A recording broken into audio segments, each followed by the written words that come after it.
about politics.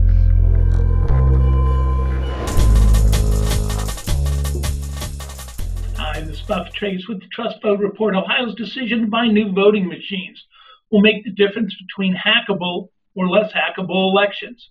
Let's begin by stating the obvious. All computer voting machines can be hacked. We remember when Ohioans witnessed their votes jumping from John Kerry to George Bush on voting machines in Youngstown during the 2004 election. Ohio's previous Secretary of State, Jennifer Brunner, conducted the seminal Everest study of Ohio voting machines in 2007 and found that all of them had security problems.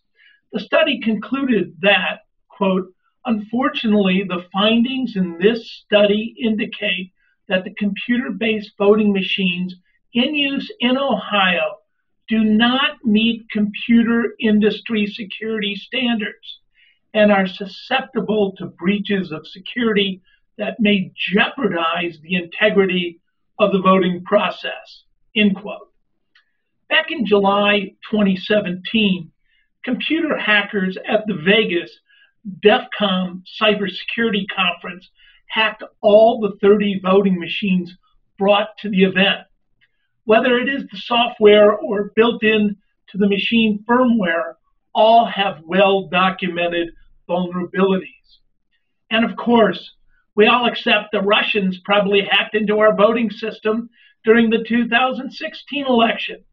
But the greatest threat to hacking the U.S. elections is not from the Russians fooling around during the election in our registration rolls, but from private, for-profit companies that secretly program voting machines and election tabulators.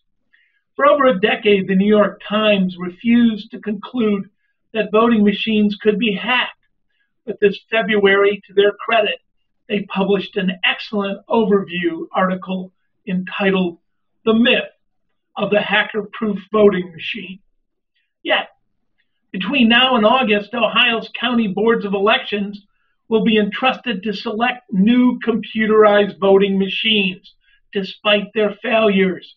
Granted, most of Ohio's voting equipment was purchased following the 2000 election and in the aftermath of the 2004 Buckeye State presidential debacle. However, no state should be allowed to purchase a direct recording electronic voting machine, a notorious DRE. No way. That means they don't have any paper. Surprisingly, Ohio Secretary of State John Husted has suggested that every county board of election should purchase machines that are paper-based. Husted's $118 million figure is based on every county purchasing a paper ballot-based system. A successful hack is least likely to occur on a high-speed digital scanning machine, such as an OptiScan voting machine. The Free Press unequivocally endorses hand-counted paper ballots at the precinct level. In New York State, county voting official Virginia Martin has used hand-counted paper ballots and speaks all over the country on how easy it is to do. If machines, unfortunately, must be purchased, what Husted has suggested and what he's demanding is the best method. Digitally scanned paper ballots with built-in audit logs and electronically digitized ballot images. That's the way we should go.